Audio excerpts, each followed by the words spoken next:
Particularidades del positivismo en Cuba. El positivismo en la segunda mitad del siglo XIX y las primeras décadas del siglo XX fue prácticamente la filosofía, no solamente dominante en Cuba, casi toda América Latina y en parte en Europa. Así que fue una filosofía que irradió no solamente la vida filosófica, la vida jurídica, pedagógica, científica, bueno, cultural en sentido general, porque esta filosofía, que es una especie de herencia, ¿no?, del pensamiento ilustrado, que bueno, comenzó con Augusto Comte, este matemático francés que le dio el nombre, que la empezó en la primera mitad del siglo XIX, pero que va a tener una serie de características entre Comte y los continuadores ingleses como Herbert Spencer y John Stuart Mill. Son distintas las posiciones, aunque tienen muchos rasgos en común. El positivismo se caracteriza por ser una filosofía muy empírica, muy experimental, de mucho culto a la ciencia, ¿no? A la información sensorial, ¿m? Pero con una característica muy fenoménica, es decir, muy de la exterioridad, no ir a la esencia, no al conocimiento profundo de las cosas, sino lo aparente, lo externo. Y por eso es agnóstica en casi la mayor parte de los positivistas europeos. No va a ser así siempre en el caso de los latinoamericanos y de los cubanos que vamos a ver en particular, ¿no?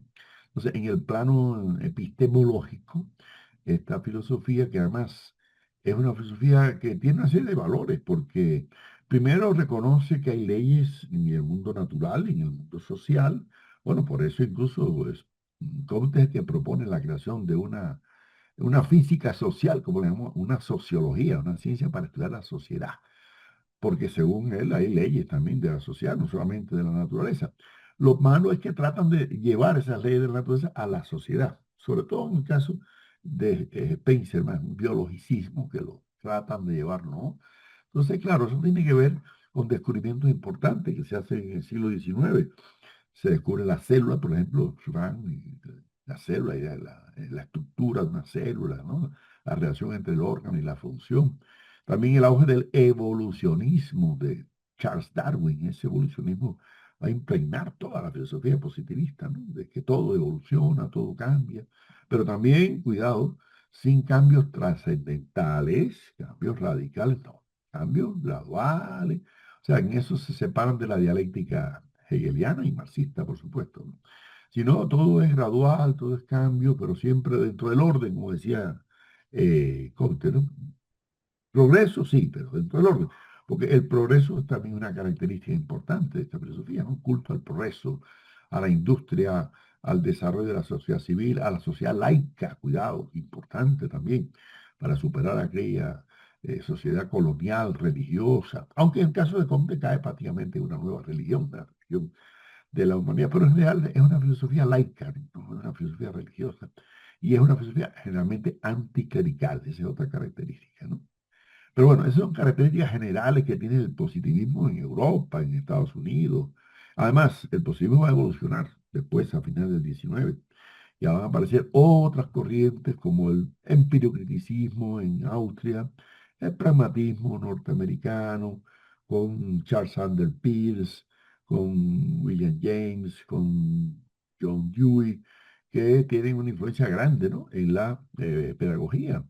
En el caso de Austria, se va a orientar más hacia la física, hacia las matemáticas, ¿no? El caso de Avenarius, ¿no? El caso de... Ahora, mientras que en Rusia también hay muchos empiriocriticistas que Lenin va a combatir en su libro Materialismo y Empiricismo, ¿no? Bazarov, Bogdanov, en Francia Henri Poincaré y otros físicos, ¿no? Sobre todo en la física. Y en el siglo XX, el neopositivismo aparece como otra variante, ¿no?, que renueva el positivismo, pues ya preocupado por el tema de la lógica, del discurso, la lengua, del lenguaje, ¿no? Eso lo vamos a ver luego en otras manifestaciones. Pero en el caso que estamos hablando ahora es el llamado primer positivismo, ¿no? O sea, el positivismo clásico del siglo XIX, ¿no es así?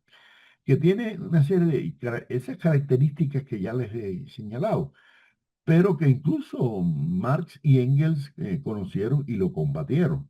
Engels, por ejemplo, al referirse a Comte, decía que Engels se caracteriza por tres rasgos. Primero, y cito, una serie de ideas generales, las que más o menos se viciaron por el deficiente desarrollo. ¿Ya? Dos, unas ideas en rotunda contradicción con esa genialidad mantenían un modo filisteo, pequeño burgués de ver las cosas. Y tres, una fuente absolutamente saint-simoniana, pero desnuda de todo misticismo, con una composición religiosa exterior, jerárquicamente organizada, con un papa en la cima, de tal forma que Huxley pudo referirse al contismo como un cristianismo sin cristiandad. Fin de la cita de Engels, refiriéndose a Comte. Pero fíjate que Engels reconoce varias cosas. Primero que tiene ideas geniales, eso nadie lo puede negar, ¿no? En el caso de Augusto Comte, ¿no? Pero que no las desarrolló, las dejó ahí, ¿no? Por otra parte, plantea una cosa también ideológica. A ver, Comte fue incluso secretario de Seinsimo, trabajó con Seinsimo, que era un socialista utópico. Sin embargo, en Comte no hay nada de socialismo, al contrario, hay una postura política autoritaria, de una postura casi dictatorial, ¿no es así? Y es un filósofo, sí, del liberalismo temprano, pero no con las características del liberalismo que va a haber en Inglaterra, de Spencer, de Stuart Mill, no, no, no, es un liberalismo mediado todavía, ¿no? De conclusión, ideológicamente, el positivismo de Comte es bastante conservador, mientras que el positivismo de Spencer es mucho más liberal, ¿no? Dado a la individualidad, etcétera, ¿no? Bueno, en el caso de Cuba, el positivismo prácticamente irradia toda la vida intelectual cubana. De la segunda mitad del siglo XIX, en grandes intelectuales. Barona, ya lo hemos visto, Manuel Sanguilí, que ya lo hemos visto, pero hay otros, que, como Enrique Piñeiro, también escritor, Emilio Bobadilla, ¿no? O Fernando Ortiz, que ya hemos visto también, Andrés Poey, que no hemos visto, que es un joven médico que también estudia meteorología, la ley, incluso establece el Instituto de Meteorología de La Habana, hijo de don Felipe Puey, el gran naturalista. Y así hay muchos otros positivistas que en la vida filosófica, vamos a decirlo así, ¿no? Tienen una influencia muy grande en el caso de Cuba, ¿no? ¿Y qué pasa? Que mientras que en el resto de América Latina ya los países se habían liberado del colonialismo español, en el caso de Cuba y Puerto Rico, identificarse con el positivismo era muy revolucionario. Bueno, fíjense que Andrés Puey trató de diseñar sus ideas positivistas por ahí por 1857 y lo consideraron que eso era totalmente subversivo y lo prohibieron. O sea que para el colonialismo español el positivismo era demasiado revolucionario, vamos a decirlo así, ¿no? Cuando en realidad no es así.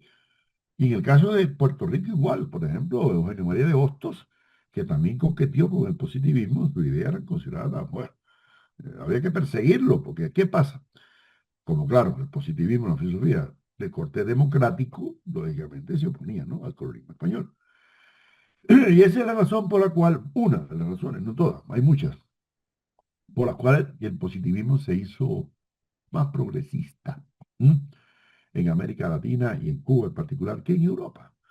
Esa fue una de las tesis que yo traté de defender, o que defendí en mi primera tesis doctoral en la Universidad de Leipzig, y encontré mucho rechazo en algunos de mis profesores, porque claro, el positivismo era visto desde la perspectiva europea, como una filosofía subjetiva, agnóstica, reaccionaria, burguesa. Y yo decía que no, en el caso de América Latina y de Cuba, tenía algunas características comunes y sí, seguía siendo, pero era un positivismo sui generis. ¿Por qué?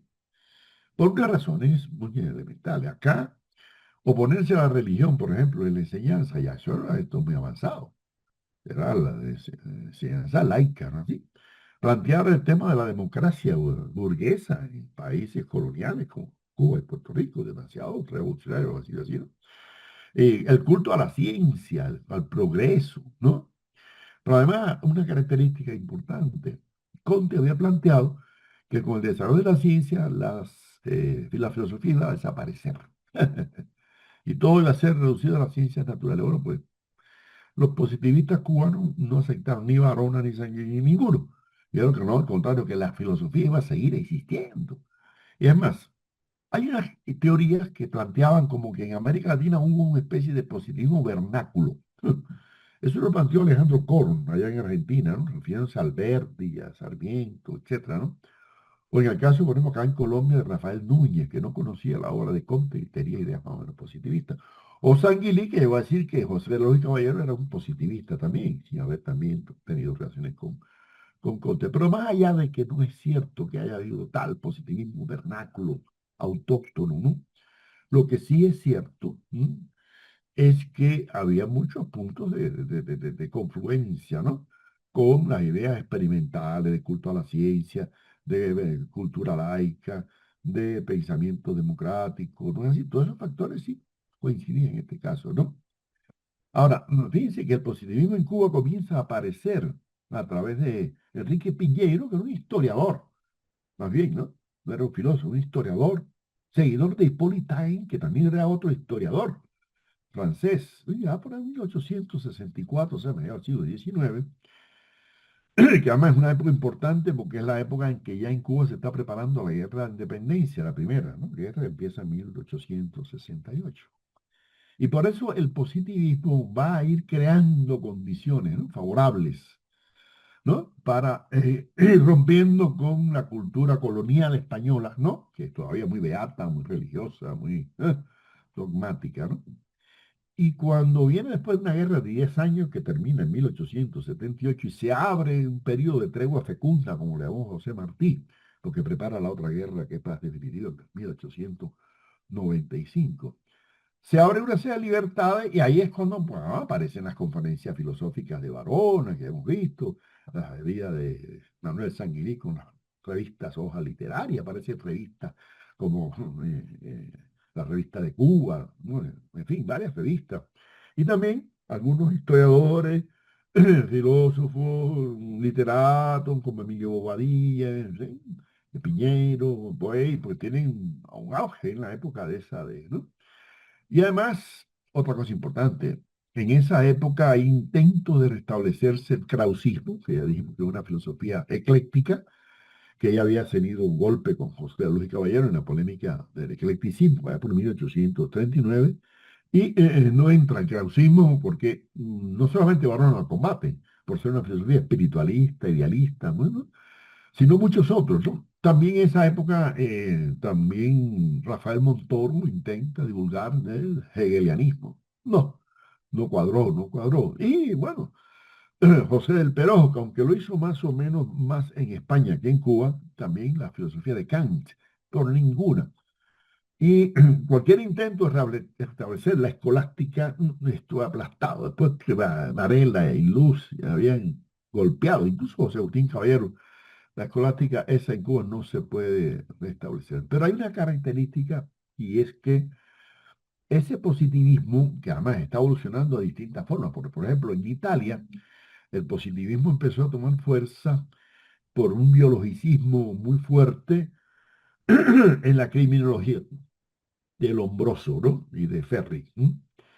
Y eso va a tener alguna influencia en Cuba. Por ejemplo, el caso de Fernando Ortiz, que fue alumno directamente de ellos. Y esa es una criminología totalmente biologicista, que habla del delincuente nato, ¿no?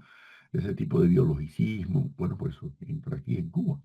Y también va a entrar la psicología de Ribot. Entonces, esto es además, la psicología está naciendo a final del 19 y está naciendo con ese corte también positivista, empirista, ¿no? Hay una cosa interesante. El positivismo prácticamente invadió toda la cultura mundial. Hubo positivistas, por ejemplo, en Japón. Yo cuando estuve en Japón en el año 2001, antes me leía algo de la filosofía en Japón y me encontré que había un positivista llamado Akiro Fukusawa que le decían el Spencer japonés, porque además las reformas Meiji que fueron transformando el shogunato, aquel feudal japonés, para un liberalismo que propició la entrada de Japón, el capitalismo estaba auspiciada ideológicamente por ese positivismo, ese culto a la industria, a la ciencia, a la tecnología, ¿no? Y lo mismo pasó en la India, pasó en África, pasó en varios países, por supuesto en Norteamérica. Claro, no en todos países por igual. Pero, por ejemplo, en Europa Oriental, por ejemplo, en Rusia, ¿no?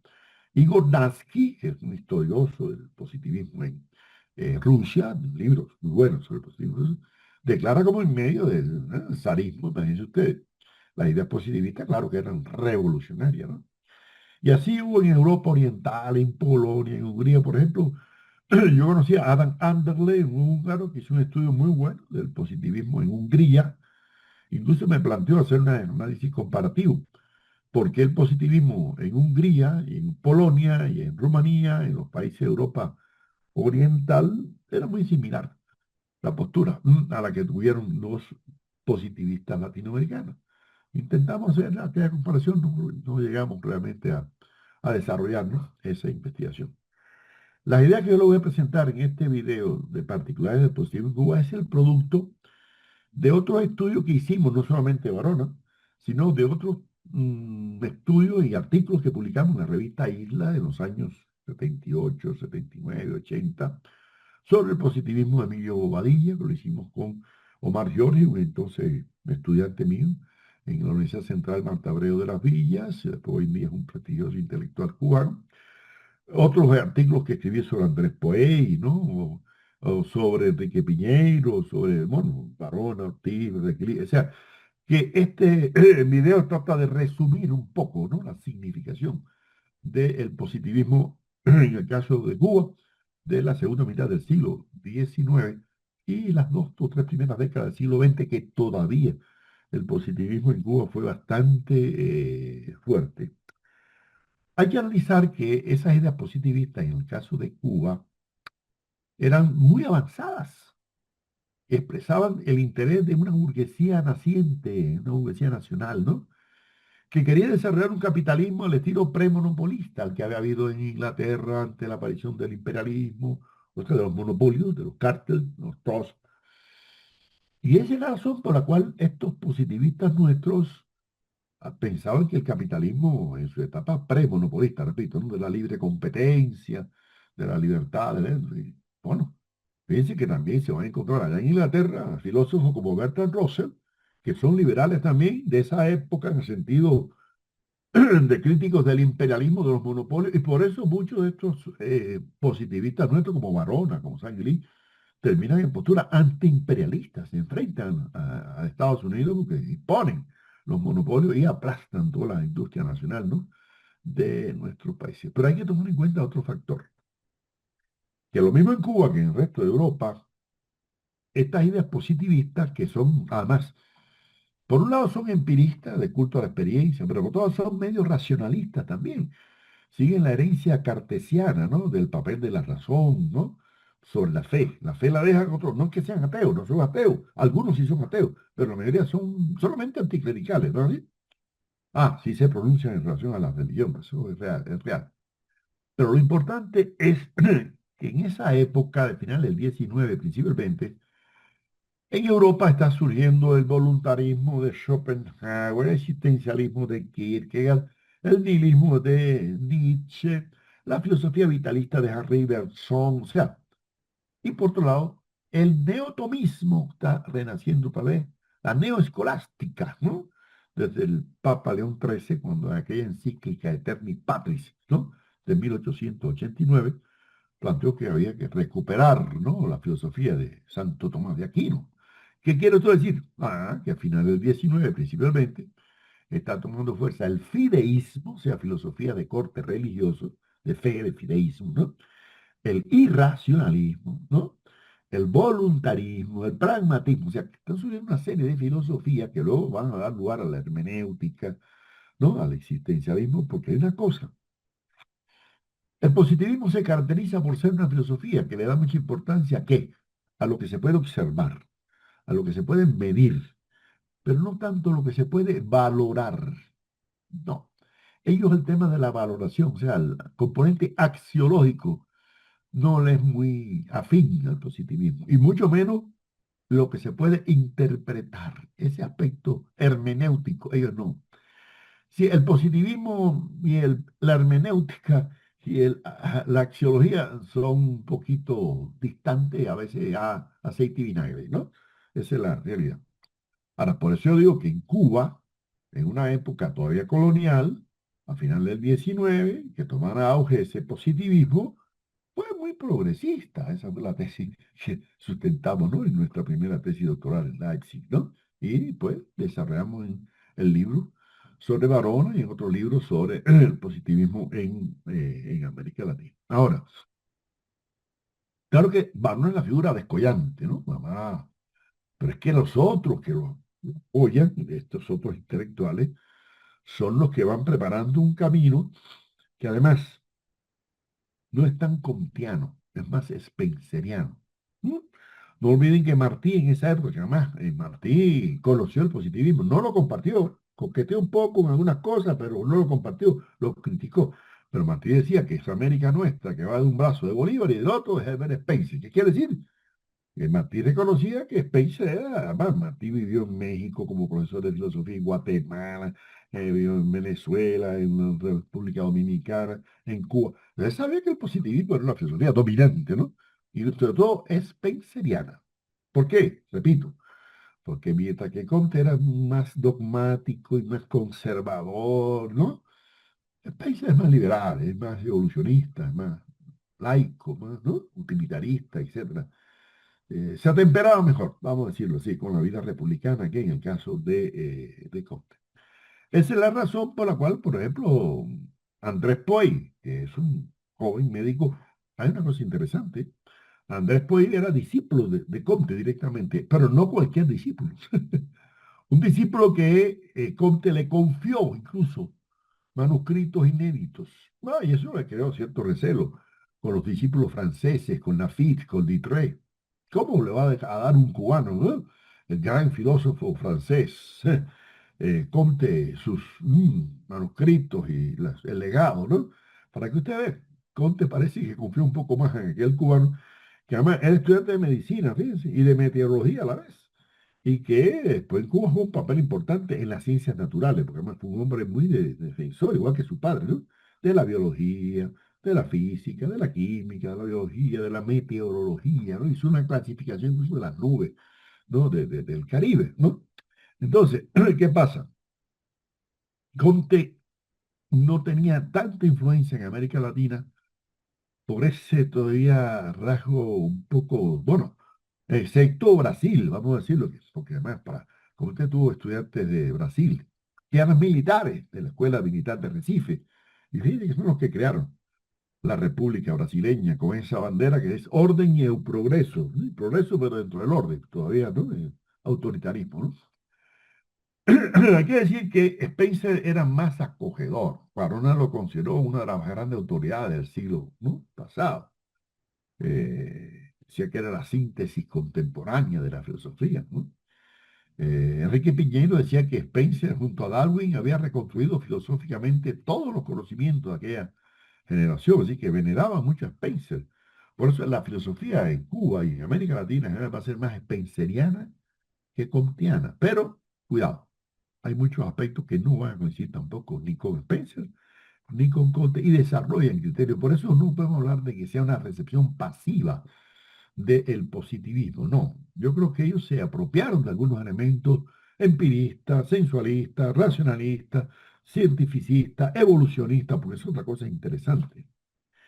La teoría evolucionista de Darwin fue muy aceptada, lógicamente, ¿no? En la mayor parte de los científicos, claro, la iglesia la rechazó de plano. Fíjense que la viene a reconocer al final del siglo XX, 1996, que la Iglesia Católica reconoció la teoría evolucionista de Darwin, casi un siglo y medio después, ¿no? Porque no le convenía eso, que ponía en duda el tema de Adán y Eva, ¿no? Entonces, imagínense ustedes, ¿no? Que el hombre evolucionó igual que el mono, es un medio problemático para la Iglesia, ¿no? Entonces, por eso la Iglesia rechazó totalmente el darwinismo. Y se crearon toda una serie de sociedades antropológicas en América Latina, ¿no?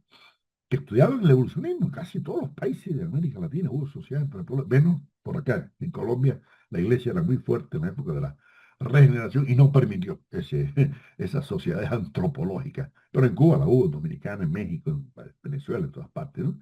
¿Y quiénes la formaban? Básicamente eran médicos, biólogos, químicos, físicos, ¿no? Y ahí se estudiaba la evolución, ¿no? El evolucionismo.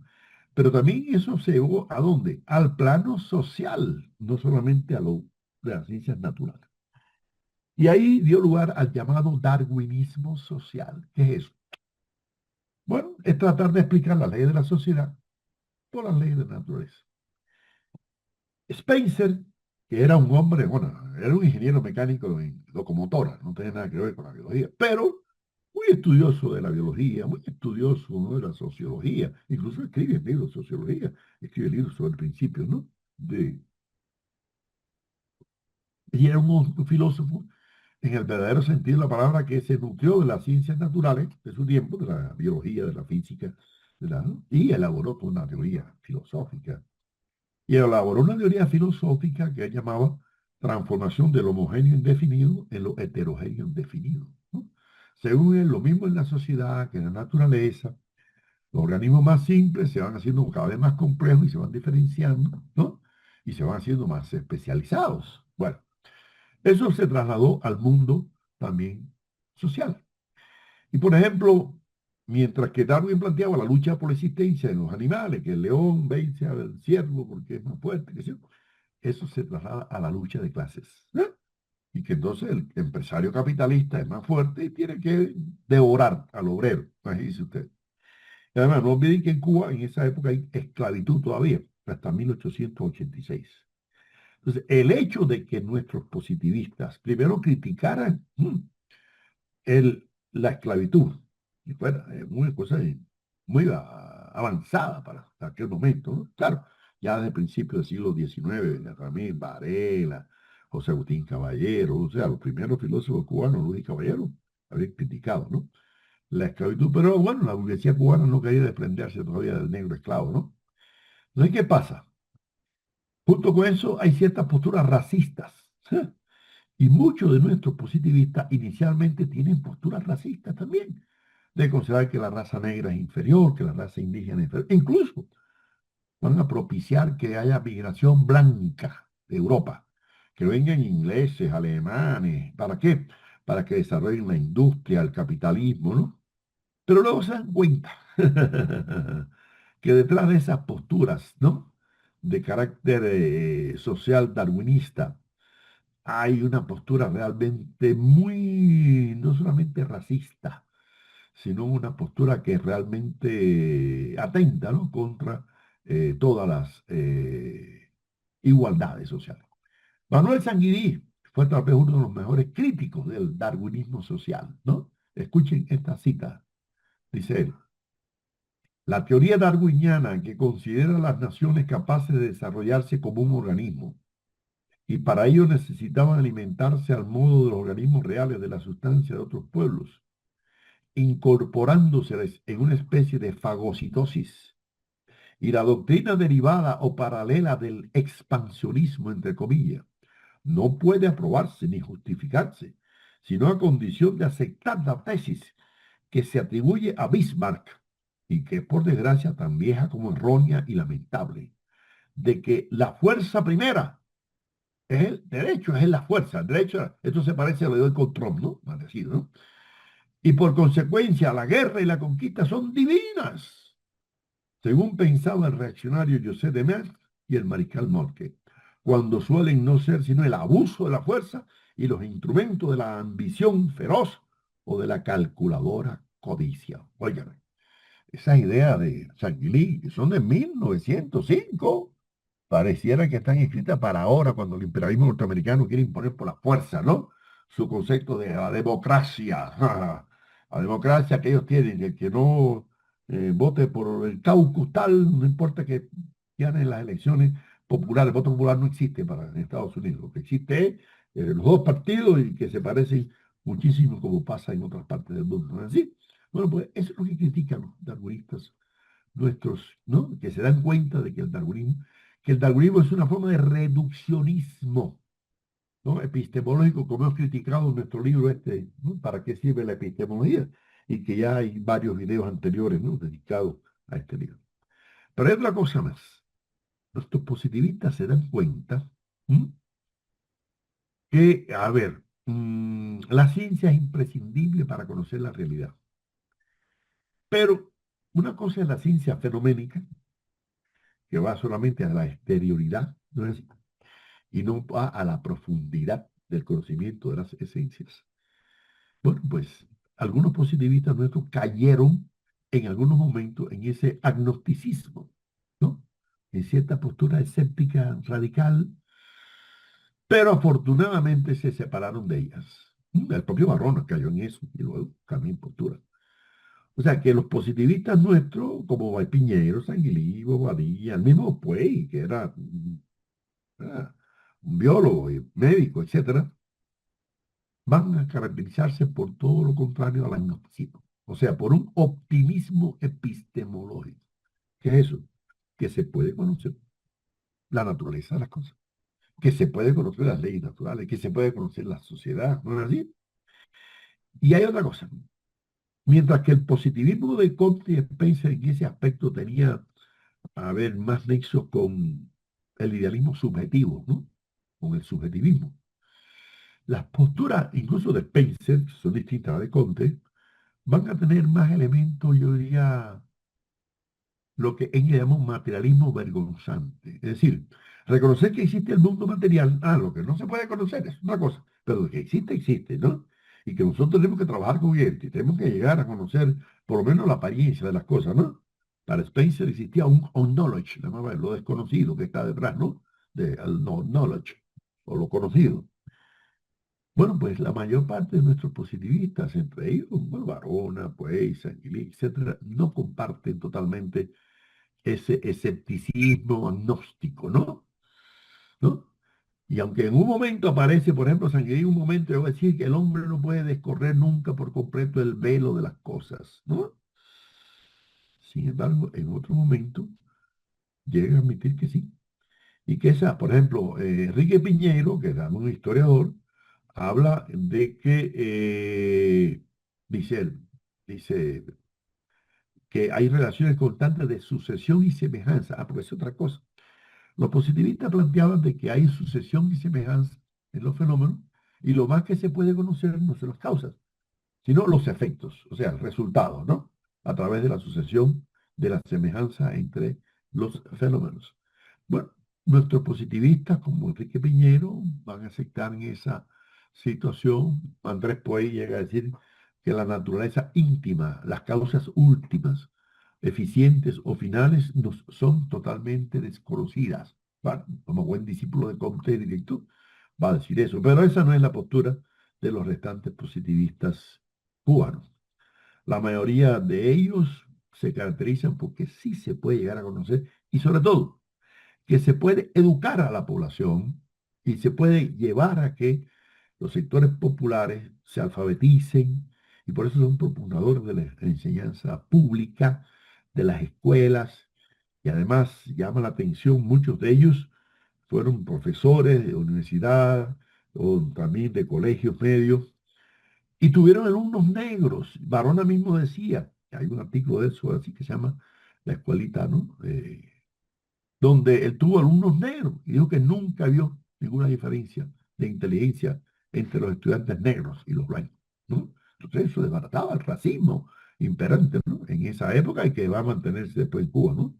Durante mucho tiempo. Pero no cabe duda que, por ejemplo, el plan Barona, del cual ya hemos hablado en anterior ocasión, tenía una base muy positivista, muy pragmática, de estimular solamente la enseñanza técnica y dejar a un lado, ¿no?, las humanidades, aunque él mismo era, ¿no?, un filósofo, pero él jamás dijo que iba a desaparecer la filosofía, al contrario. Hay otro punto importante que caracteriza las particularidades de los positivistas cubanos. ¿Cuál? La postura ante la religión. La mayoría de ellos no fueron ateos, pero sí todos anticlericales. Se opusieron a la Iglesia católica por la influencia negativa que había tenido, ¿no?, en la cultura cubana. Incluso, lo más interesante, algunos llegaron a decir que se podía utilizar, pero Andrés puede llegar a decir que la Iglesia, la religión, debía utilizarse para apaciguar a la clase obrera. ¿Vean? Se dan cuenta de la utilización de la iglesia, ¿no? Para mantener a la gente ahí sumisa, ¿no? Bueno. Pero Sanguilí decía que, bueno, la iglesia se ocupa de temas que están más allá de las posibilidades cognitivas del hombre, de la ciencia, etcétera, ¿no? Pero Emilio Bobadilla, que era otro escritor, llega a decir que la iglesia Y la religión lo que hace es estimular mitos absurdos y leyendas que tienen que ser superadas por la ciencia, ¿no? Y Fernando Ortiz, que estudió mucho las religiones afrodescendientes, pues lógicamente fue un crítico, ¿no? De la religión y de la iglesia, ¿no? En particular. Y Varona, no, ni se diga, ya Varona no es solamente anticlerical, es ateo. Ahí sí, no hay nada que hacer, ¿ya? Entonces, frente a la iglesia y la religión, los positivistas cubanos tuvieron diversidad de posiciones, pero todos ¿no? Pero todos se caracterizaron por defender la enseñanza laica, es decir, que las escuelas no fueran religiosas, que las escuelas fueran laicas, que tuvieran enseñanza de la ciencia natural, de la física, de la química, de la matemática, etcétera, ¿no?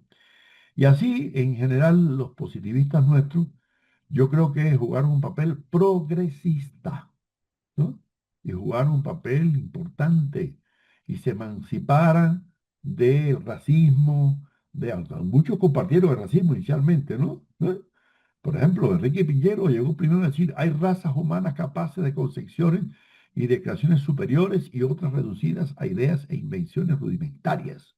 Bueno, el propio Ortiz al principio, sus primeros libros, los años de la primera década del siglo pasado, del siglo XX, los negros brujos, los negros burros, planteaba, ¿no? Realmente eso. Sin embargo, todos ellos se fueron emancipando de las ideas racistas, ¿no?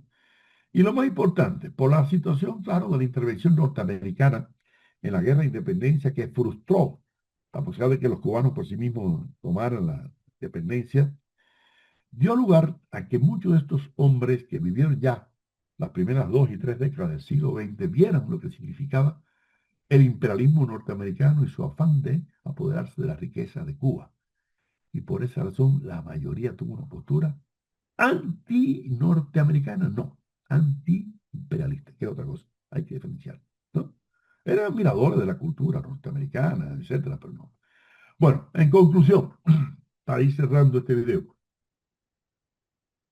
entre las particularidades del positivismo en Cuba, podríamos decir que hay algunas características. Primero, era la filosofía dominante, ¿no? En Cuba en las primeras décadas del siglo XX y las últimas décadas, ¿no? Del siglo XIX. Pero es que coincide con el proceso de consolidación de la conciencia nacional del pueblo cubano y de sus guerras de independencia. Y por lo tanto, al enfrentarse al despotismo colonial español, ¿qué pasaba? Era una filosofía que parecía ser eh, muy revolucionaria, una filosofía realmente subversiva, y en cierta medida lo era para el mundo colonial cubano, ¿no? Igual que para el puertorriqueño. Ahora, las primeras manifestaciones de ese positivismo empezaron a través de la divulgación de la ciencia, por Andrés Puey, por Hippolyte, etc. Y luego que pasa al plano filosófico con Barona, que ya hemos visto en otros videos, ¿no? Y finalmente se mete en la antropología con Fernando Ortiz, en los estudios sociales, ¿no? En la sociología, etcétera, ¿no? Y eso era todo el positivismo más de corte evolucionista, spenceriano, que el dogmático positivismo kantiano. Yo también una cosa, la mayor parte de los positivistas nuestros conocen ya las ideas socialistas, empiezan a ver que es una acción frente al capitalismo.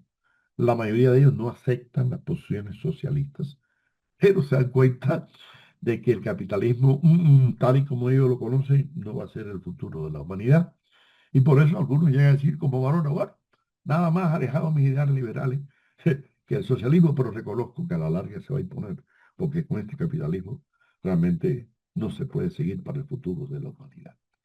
Y cuando viene la Revolución de Octubre en Rusia de 1917, la mayoría de ellos reconocen que, bueno, el socialismo que están haciendo en la Unión Soviética es una opción frente al capitalismo y sobre todo frente al fascismo, porque se oponen al fascismo. Y hoy en día que el fascismo toma tanta fuerza, ¿no? Precisamente el viernes vamos a participar en Bucaramanga, en la Universidad Industrial de Santander, en un congreso sobre el tema del fascismo y la manipulación de este imperialismo cultural que estamos viviendo hoy en día, porque no cabe la duda que estamos en una época en que el fascismo parece que toma fuerza, y no es que parece, es que ya lo ha tomado a fuerza de poder, ¿no? De la realidad. Entonces, la mayoría de nuestros positivistas, ya le digo, se mantuvieron en su ideología liberal, pero reconocieron que el socialismo era una opción, ¿no? Y sobre todo frente al fascismo. hay que tener en cuenta que esta filosofía, si usted la compara con lo que estaba tomando auge en Europa y en otros países, incluso en América Latina, como el irracionalismo, el voluntarismo, el fideísmo, el pragmatismo, era una filosofía que yo diría que es la filosofía más auténtica a nuestras circunstancias, ¿no? Cubanas y latinoamericanas. Era una filosofía que se correspondía con las necesidades culturales, científicas, políticas, ideológicas, que estimulaba la educación científica, la educación laica, la postura anticlerical. En fin, yo creo que realmente las ideas evolucionistas, liberales, ¿no? Y fueron, a mi juicio, extremadamente progresistas, por llamarlo así. Esa es la postura. Y yo creo que usted puede, si quiere, criticar el positivismo, como muchos lo critican, que hay muchas cosas criticables en el positivismo, o lo puede también reconocer.